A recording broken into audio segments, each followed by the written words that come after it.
Hello students, welcome you for this BEE lecture 2 class. In this video, we are going to learn about the chapter 4 electronic devices in which PN junction formation and biasing of the PN junction.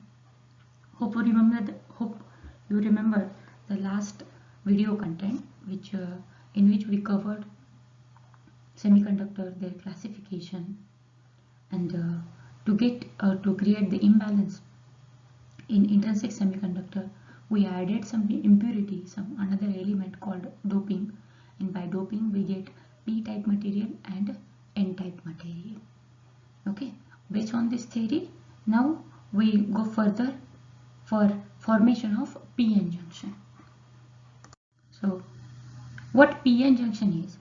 Basically, PN junction is building block for all the semiconductor devices. It means at least kamit kami one PN junction should be consist in electronic devices. There is no limit for number of PN junction included in any structure. PN junction actually acts as a diode. Diode means having two leads, namely anode and cathode. This is the basic device.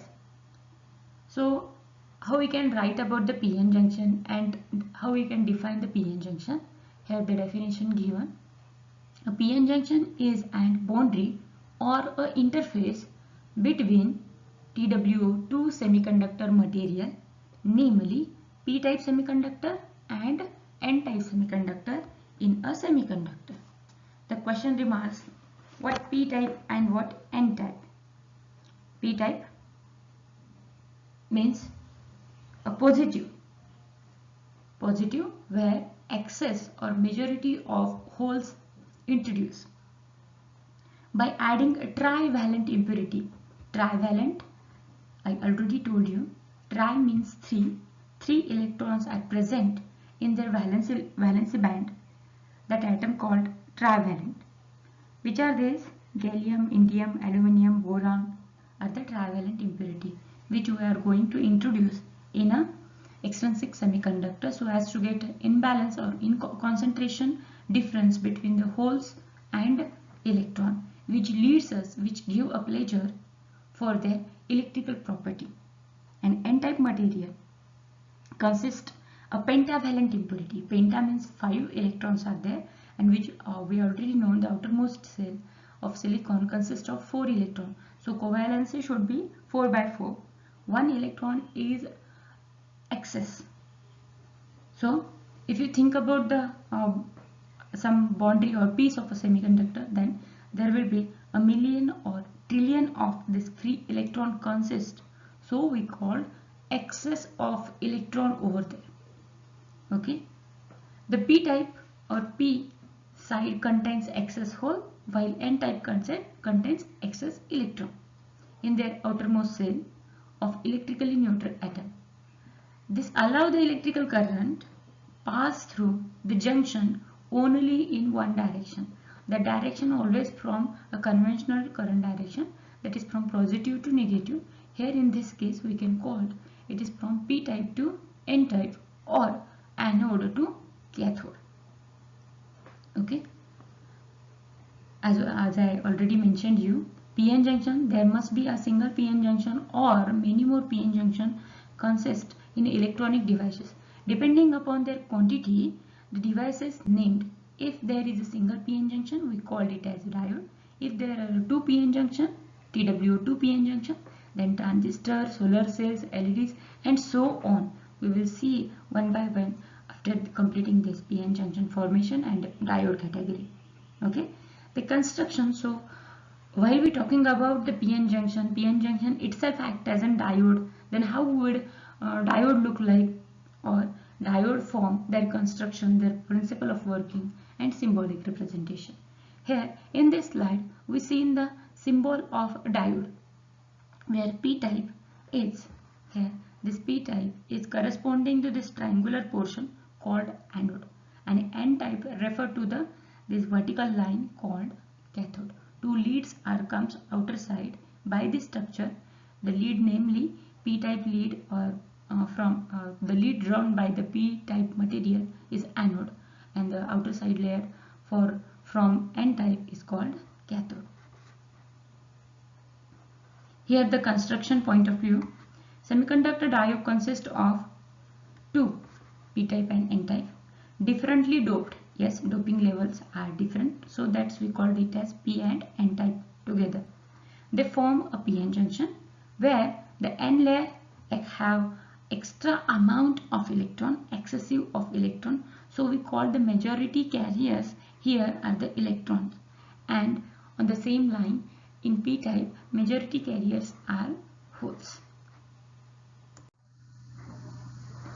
Now biasing of a p-n junction diode. How we can connect the diode? Biasing means, roughly meaning is applying voltages across this device. So there are three techniques, or three conditions should be there. One we call where there is no connection, no voltage applied to this p-n junction structure, that called zero bias. One is called a forward bias, and second is reverse bias. We will see one by one. Zero bias condition means there is no external voltage source applied to this p-n junction diode. Forward bias is a such condition in which positive terminal of a voltage source is connected to p-type, it means to the anode, and negative terminal is connected to n-type, which we treat as cathode. So when we apply the battery in such manner, positive terminal is connected to the anode and negative connected to cathode, that condition called forward bias. Reverse bias means reverse to the forward. Reverse to the forward means opposite in sense of a forward. Here in this reverse bias condition, the positive terminal of a battery is connected to cathode instead of anode in case of forward bias, and negative terminal is connected to anode. So we called it as reverse bias condition. Okay, then what will happen if there is a zero bias and forward bias? When the p-n junction diode is under or is maintained a zero bias condition, as we seen, there is no external voltage source applied. That means the potential barrier at this junction does not allow the flow of current. There is no current at all because there is no application of voltage externally. When the p-n junction bias in reverse bias condition, the p-type connected to negative terminal and n-type connected to positive terminal of the battery, this will result in increase in the potential barrier. Here reverse saturation currents flow in the beginning as majority carriers are present in the junction. When the applied voltage is increases, the minority charge carriers will also have increased kinetic energy, which ultimately affects the majority charge carrier. This is the stage when diode breaks down. This also destroys the diode body if we increase or in excess amount of current. Here we are going to discuss about the unbiased p-n junction. As we know, or as seen in the figure, the p-type semiconductor and n-type semiconductor are joined together with help of a fabrication techniques, special techniques, to create a single p-n junction.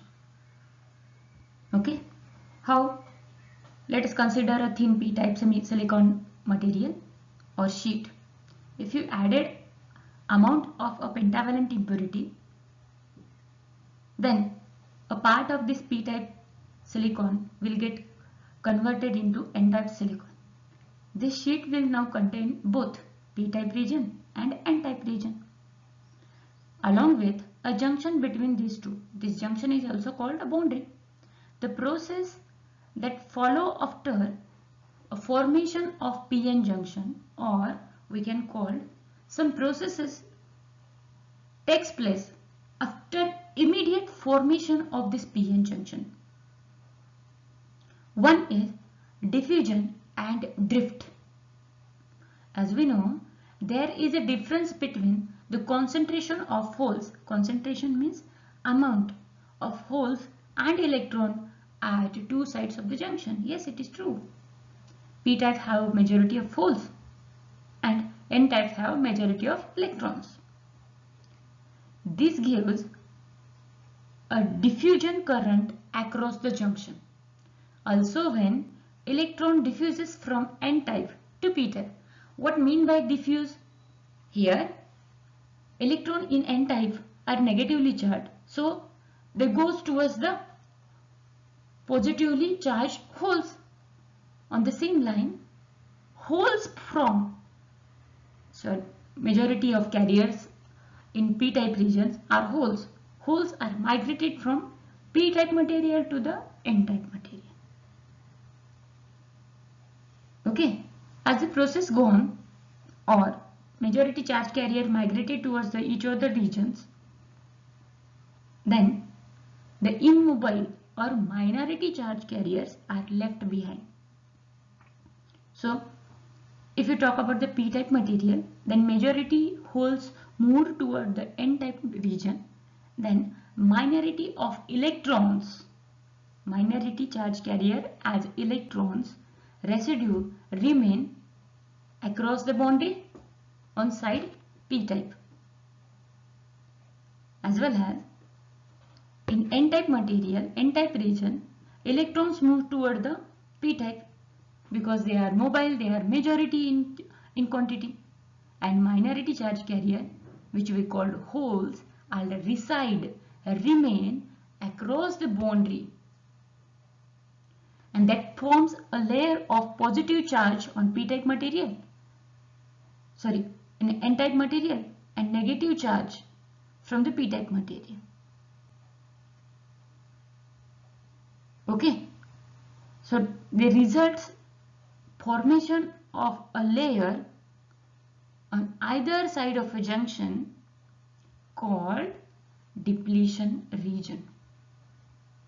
Deplete means far away from their majority charge carrier, away from their parent material. Due to this positive space charge region, it is also called a space charge region. On either side of the junction, an electric field direction from a positive charge toward the negative charge is developed. Due to this electric field, an electron on p side of the junction moves to the n side of the junction. This motion is termed as drift. What happens if this barrier or depletion layer form? Once we get a p-n junction, then automatically after a few seconds or after formation of the p-n junction, processes are taken place that majority of charge carrier from both the sides migrated towards each other. That means holes from the p-type migrate towards the n-type material, and electron from the n-type material migrated toward the p-type material. After some diffusion, after some migration, after some movement, the residual or remaining minority charge carrier, which are immobile in nature, they can't move like a majority charge carriers, so they come gathered across the junction and they form a barrier, a restriction. Barrier म्हणजे अडथळा, a barrier restriction to flow a majority charge carrier, and this layer or this barrier is treated as depletion region.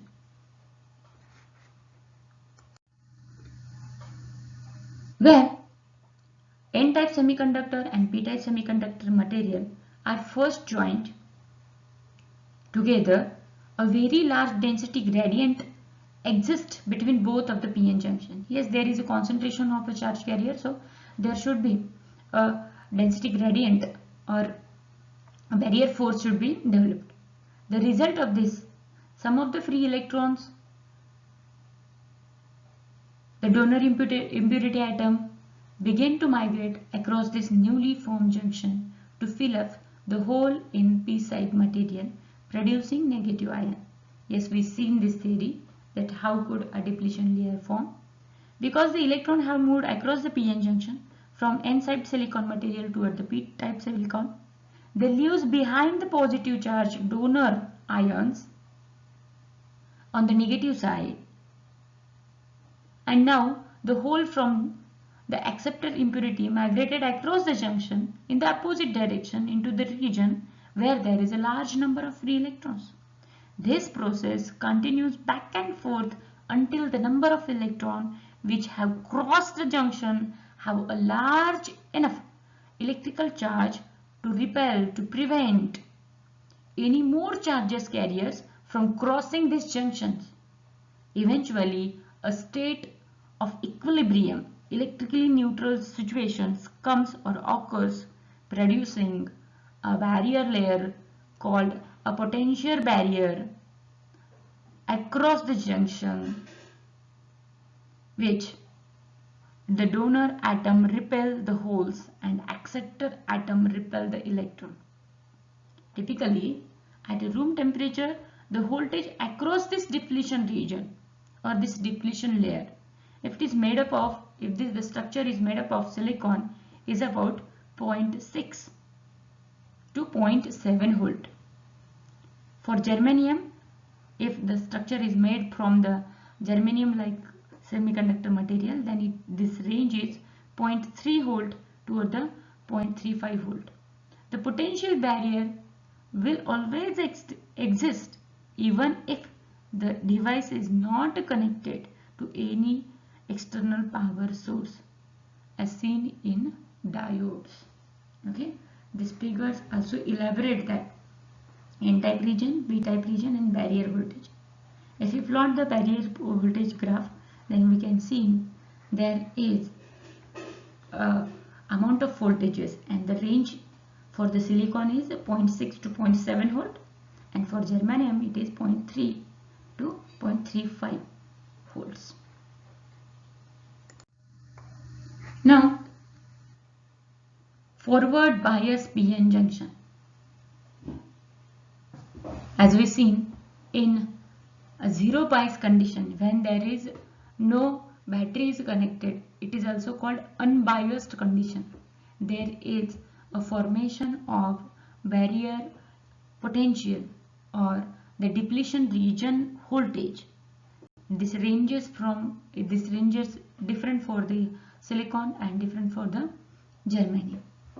Now come across the forward bias. Forward bias means when p-type is connected to the positive terminal of a battery and n-type is connected to the negative terminal of a battery. When the p-n junction is forward bias, the buildup in electrical field at the p-n junction and applied electrical field are in opposite direction. When both the electric fields add up, the resultant electric field has a magnitude lesser the built-in electric field. This result in a less resistive and thinner depletion layer. Okay. Now talk simply. When we connect battery in such a manner, positive to the p-type material and negative to the n-type material, then what happens exactly? P-type material already have the majority of holes and n-type have majority of electrons, and the barrier, if we consider this material used here is silicon, then when we apply this forward bias across the junction above 0.6 volt, when we gradually increase 0, 0.1, 0.2, 0.3, 0.4, 0.5 up to this one, this majority charge carriers, that is hole and hole impulses, the concentration of holes is supposed to suppress the, it tries to cross the barrier voltage, or it tries to cross the barrier depletion layer. Once it attained 0.6 volts and more than this, then the depletion layer across the junction get collapsed, or the effect of depletion layer get nullified, it becomes zero, and the majority charge carrier now freely moved towards the junction.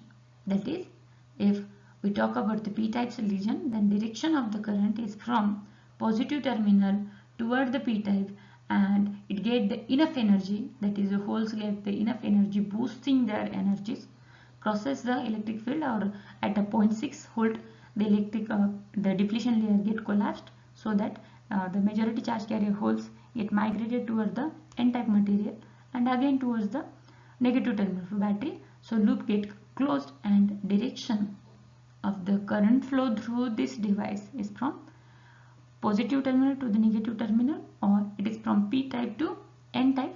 P-type is referred to the cathode terminal, so we call cathode to anode.